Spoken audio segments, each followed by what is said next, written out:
السلام علیکم دوستانی عزیز. امروز یک شنونده ما به ما زنگ زده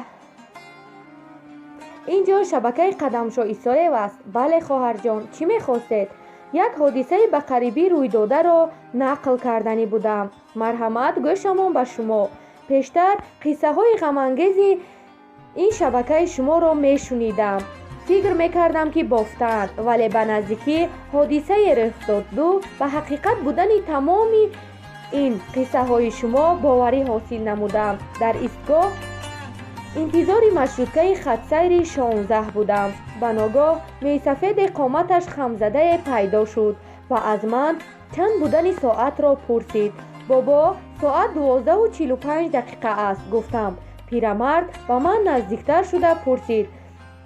دانشجوی دخترجان، یگان گمانی بد نبرده تصدیق کردم و علاوه نمودم. به درس دیر کرده ایستادم. میترسم که معلم به من انده میماند. میسفید لبخند زده گفت پروا نکن، من به تو پول میدهم، امتحانهایت را میگیری. حیران شده سوالآمیز برایش نگریستم. میسفید افلاس به من باز هم نزدیکتر شده دستم را لمس نمود. خود را کنار گرفته برای گپ را به دیگر بردن و کجا روان بودنش را پرسان شدم. من به تو بر این پریچه ها را میکوبم. شمایان را دیده بچگیم به یادم می آید. با شمایان دخترکان سرقامت صحبت کرده جوان می شوم. دندان های صنعیش را نشان داده گفت میسفید و خواهش کرد دستم نمی رسد دختر جان. همین شانه مرا بین، چیز گزیده ایستاده است. نگاه کرده گفتم که چیزی نیست. پایانترش را بین، چیز راه گشته ایستاده است. باز غونده نباشد که از زهرش جا به جا مورم. این سخنی پیرمرد مرا مجبور کرد که دستم را به درون کرته‌اش انداخته غونده را کوبم. آه جانم، در دستکای ملایمه کته، دستکات چنان راحت بخشند که دلم گم زد. بیا قطیما رویم، در پیش برات خوشرود مرد باباد. انارکات مرا میکشند.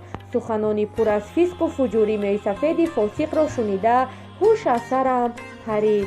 دستم را از گریبان کرته‌اش برآورده با نفرت گفتم خدا جزایت را دهد میسفید بیشرف. من همسال نبیره‌هایت هستم.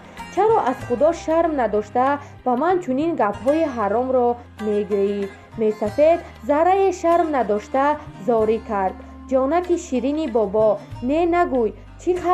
چقدر پولی که خواهی میدهم. انا بین کیسه های بابات پوری پولند. وای دست به جیبش برده از کیسهش پول برآورد. دیدم که نمی شود. جان هاول رو به گریز نهادم. پولهای میسفید خدا به خبری دخترباز در دستش در هوا معلق ماندند. علامم آمده راه تا خانه ما رسیدن گریه کردم.